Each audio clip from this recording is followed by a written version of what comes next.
Hi student, कैसे हैं आप। My name is Vidyasagar Srivastava.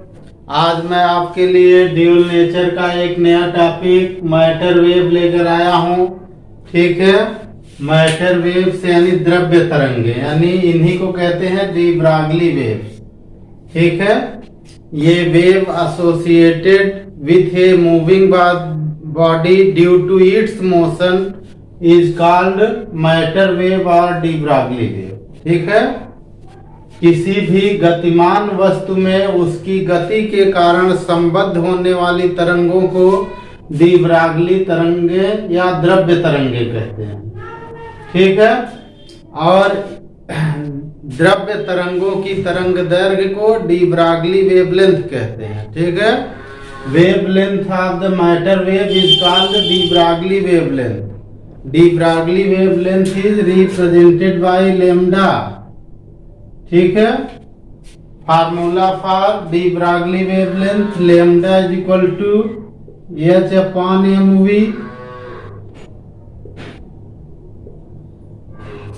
where h क्या है, प्लांक कांस्टेंट है। h इज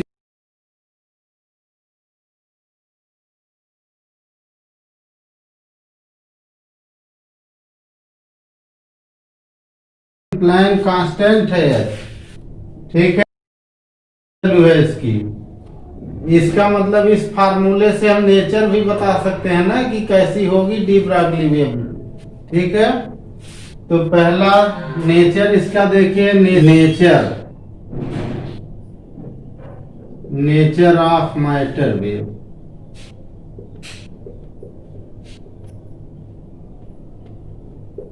ठीक है, यानी इसकी प्रकृति हम यहां से बता सकते हैं आपको, प्रकृति द्रव्य तरंगों की प्रकृति।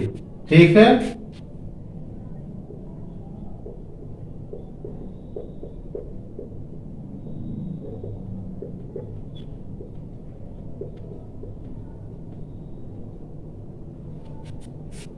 प्रकृति देखिए पहला क्या है, यहां देखिए पहला देखिए, द्रव्य तरंगे द्रव्यमान पर आधारित हैं।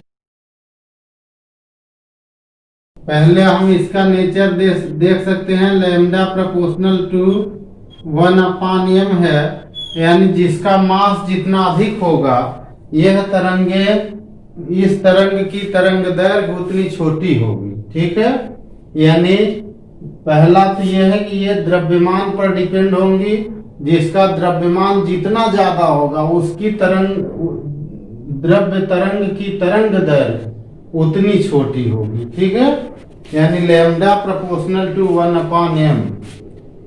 दूसरा देखिए student, lambda proportional to 1/v हुआ, यानी जिसकी वेलोसिटी जितनी अधिक होगी उससे एसोसिएटेड डी ब्रागली वेवलेंथ की वेवलेंथ उतनी ही छोटी होगी, वेलोसिटी इंक्रीज होगी, लैम्डा डिक्रीज होगी। थर्ड हम इसका नेचर देख सकते हैं, और वो लैम्डा प्रोपोर्शनल टू 1/p। ठीक है, P कैसे हुआ, क्योंकि हुआ हमारा यहाँ से ऐसे होता है, क्योंकि mv mass into velocity is equal to momentum होता है P। तो लैम्डा प्रोपोर्शनल टू 1/p, यानी इसको हम ऐसे भी लिख सकते हैं कि lambda is equal to h/p होता है। ठीक है, यानी जिसका मोमेंटम कम होगा उसकी डी ब्रागली वेवलेंथ की वेवलेंथ अधिक होगी, जिसका मोमेंटम कम होगा, और जिस बॉडी का मोमेंटम ज्यादा होगा, मास इनटू वेलोसिटी, उसके लिए लैम्डा कम हो जाएगा। ठीक है, यानी ये किस पर डिपेंड हुई, मास डिपेंड हुआ, इसका नेचर मास पर डिपेंड है, वेलोसिटी पर डिपेंड है और मोमेंटम पर डिपेंड है। ठीक है, आप देखिए इस फार्मूले में कहीं चार्ज है क्या, चार्ज नहीं है, तो ये चार्ज इंडिपेंडेंट है।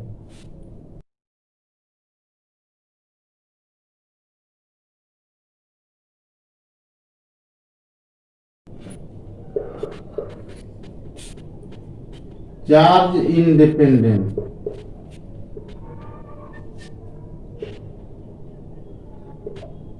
इंडिपेंडेंट, ठीक है।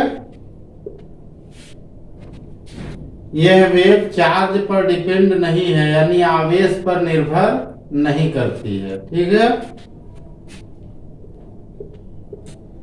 अब देखिए student, if v is equal to 0, if v is equal to 0, ठीक है। अगर वेलोसिटी 0 हो जाए तो लेमडा का फार्मूला वहां से क्या आएगा, h/m इंटू 0 हो जाएगा ये, और इसको हम लोग पढ़ेंगे इन्फिनिटी, ठीक है। यानी लेमडा क्या हो जाएगा, इन्फिनिटी हो जाएगा। इसका मतलब कि ऐसी कोई वेव नहीं हो सकती है। वेव लेंथ इन्फिनिटी होने का मतलब कि वेव नहीं होगी। इसका मतलब कि वेलोसिटी अगर नहीं होगी तो डी ब्रागली वेव लेंथ भी नहीं होगी, यानी डी ब्रागली वेव नहीं होगी। तो मेन फैक्टर वेलोसिटी है इसका, वेलोसिटी पर डिपेंड है मेन रूप से ये। अगर वेलोसिटी 0 हुई तो वेव इन्फिनिटी हो जाएगी, और अगर वेलोसिटी इन्फिनिटी होती नहीं है तो इसका मतलब इन्फिनिटी यहाँ रखने से कोई रिलीफ नहीं, 0 हो जाएगा। हम लोग देखेंगे de Broglie wave length of photon, यानी फोटॉन की डी ब्रागली तरंग दर। According to Planck's quantum theory, energy of photon is equal to h nu. According to Planck quantum theory, यानी प्लैंक के क्वांटम सिद्धांत के अनुसार फोटॉन की ऊर्जा is equal to h nu. इसी को हम आगे लिखते हैं hc upon lambda, nu is equal to hc upon lambda होता है, ठीक है। If kinetic mass, if kinetic mass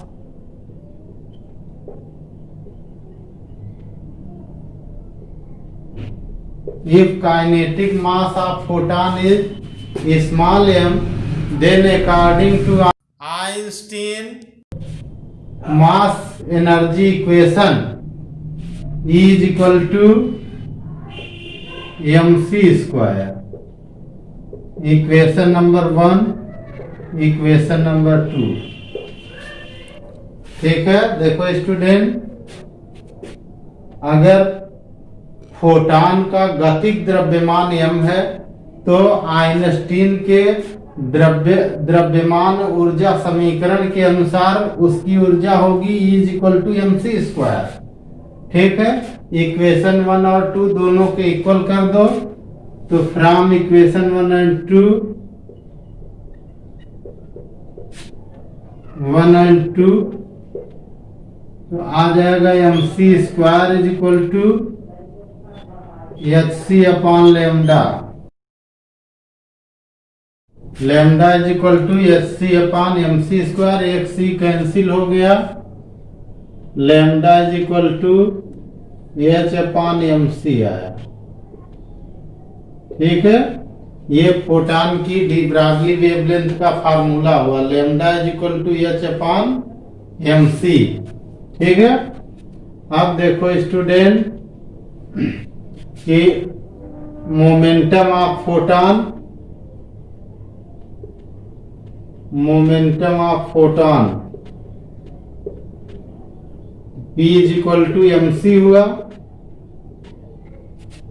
then अब यहां देखो स्टूडेंट, mc की जगह हम P लिख सकते हैं, तो क्या हो जाएगा, lambda is equal to h upon P हो जाएगा। लैम्डा इज इक्वल टू क्या हो जाएगा, h अपॉन P हो जाएगा, ठीक है।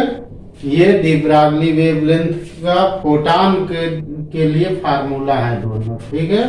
इक्वेशन नंबर 3 और equation number 4।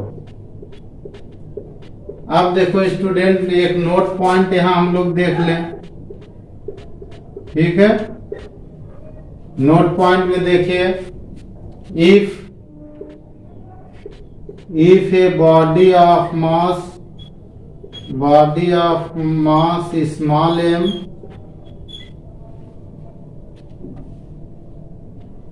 is moving with velocity v,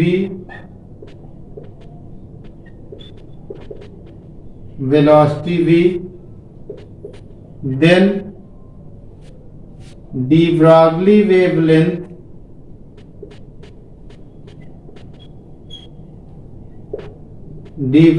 wavelength associated with moving body, lambda is equal to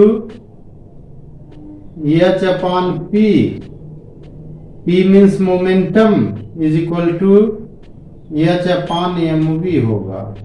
ठीक है, अगर कोई बॉडी जिसका मास m है और वेलोसिटी v है, ठीक है,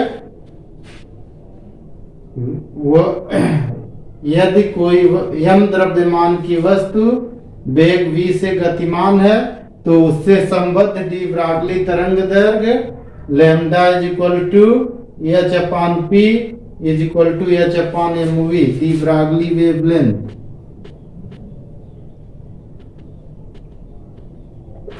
ठीक है, यानी कोई भी वस्तु जिसमें मास होगा, वेलोसिटी होगी, मोमेंटम होगा, उन्हीं से डी ब्रॉगली वेवलेंथ एसोसिएटेड होगी। यानी मास होने का अर्थ ये हो गया कि केवल ये सॉलिड या लिक्विड जिसमें भी मोशन होगा उन्हीं में होगी, जिनमें मास नहीं होगा यानी वैक्यूम में इस वेव की कोई कल्पना नहीं। अब देखो student, D Broglie wavelength of a moving electron, गतिमान इलेक्ट्रॉन की डी ब्रॉगली तरंग दैर्घ्य। ठीक है, अब देखो स्टूडेंट, हम इसमें लेट कर लेंगे। Let mass of electron is small m and velocity of electron is v, then its de Broglie wavelength lambda is equal to h upon mv. Equation number 1, mass of electron is small m, velocity is v, then its de Broglie wavelength lambda is equal to h upon mv. यदि electron का द्रव्यमान m है और मास v है तो उसकी de Broglie तरंग दैर्घ्य lambda is equal to h upon mv होगी। ठीक है, इफ काइनेटिक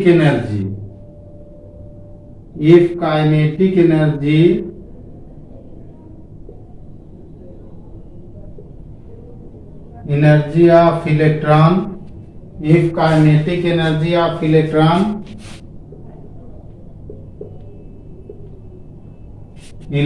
इज k, यदि इलेक्ट्रॉन की गतिज ऊर्जा k है, then k is equal to half mv square हुआ। इससे v का फार्मूला बन जाएगा v is equal to under root 2k upon m होगा। ठीक है, then from equation 1 lambda is equal to,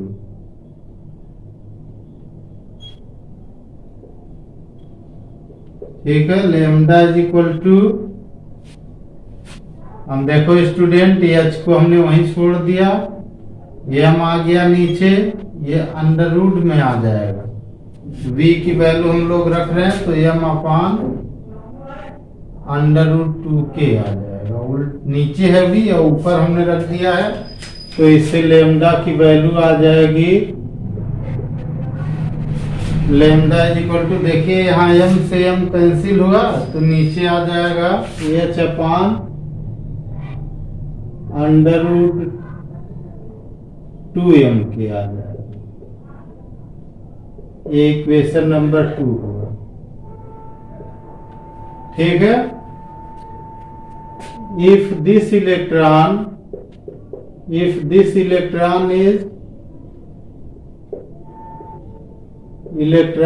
accelerated by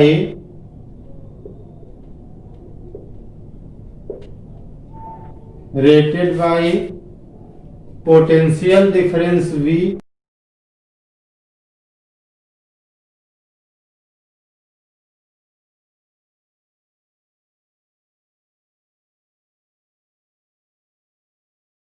यदि यह इलेक्ट्रॉन V पोटेंशियल डिफरेंस से त्वरित होता है, V विभवांतर से त्वरित होता है, तब उसके लिए K = EV हो जाएगा। ठीक है, देन K = EV। अब K को हम ले चल के यहाँ रख दें तो इससे लेमडा का क्या फार्मूला आ जाएगा स्टूडेंट? लेमडा = h/√2mEV हो जाएगा। अब हम इनकी वैल्यू अगर रख दें तो हमारे पास H की वैल्यू रखने का मौका है M का, और तो ये हो जाएगा लेमडा = H हमारा है 6.63 × 10⁻34/√2 into mass of electron 9.1 10⁻31 into E की वैल्यू 1.6 10⁻19 और नीचे बचा है V। ठीक है, 6.63 10⁻34, मास ऑफ इलेक्ट्रॉन 9.1 10⁻31 और चार्ज ऑफ इलेक्ट्रॉन 1.6 10⁻19। इन सबको अगर हम कैलकुलेट कर दें तो लेमडा की वैल्यू आती है 12.27 10⁻10/V आती है। ठीक है, अब इतना ये मीटर में आएगा। ठीक है, इतना मीटर आ जाएगा √V अंडर रूट में है यहाँ। ठीक है,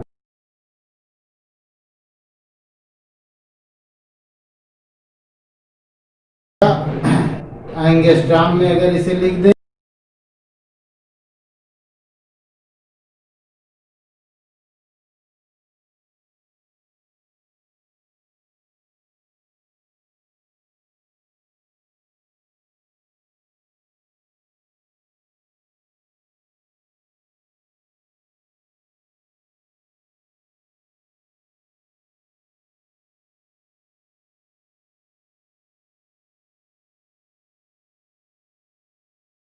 ये इलेक्ट्रॉन की डी ब्रॉगली वेवलेंथ का फार्मूला। देखो student, the D Broglie wavelength of A proton, ठीक है, प्रोटॉन की D Broglie wavelength end of A photon और λ1 एंड λ2। ठीक है, तो D Broglie wavelength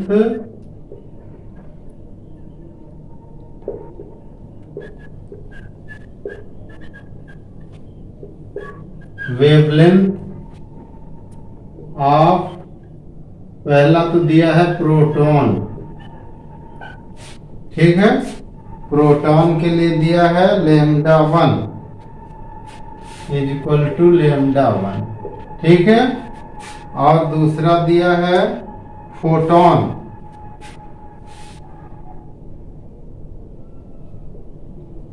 end of photon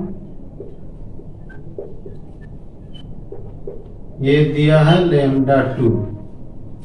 ठीक है, देखो स्टूडेंट, डी ब्रॉगली तरंग दैर्घ्य प्रोटॉन के लिए दिया है λ1, फोटॉन के लिए दिया है λ2। अब ये कह रहा है कि दोनों की काइनेटिक एनर्जी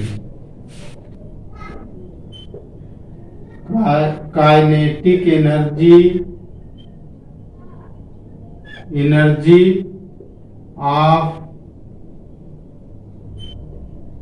प्रोटॉन =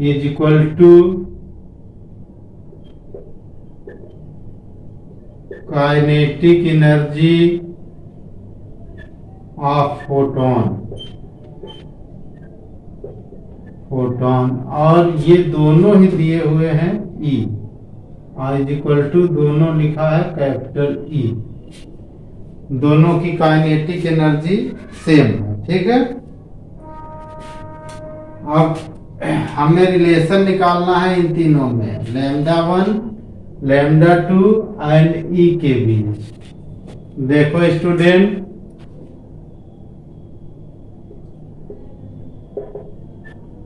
काइनेटिक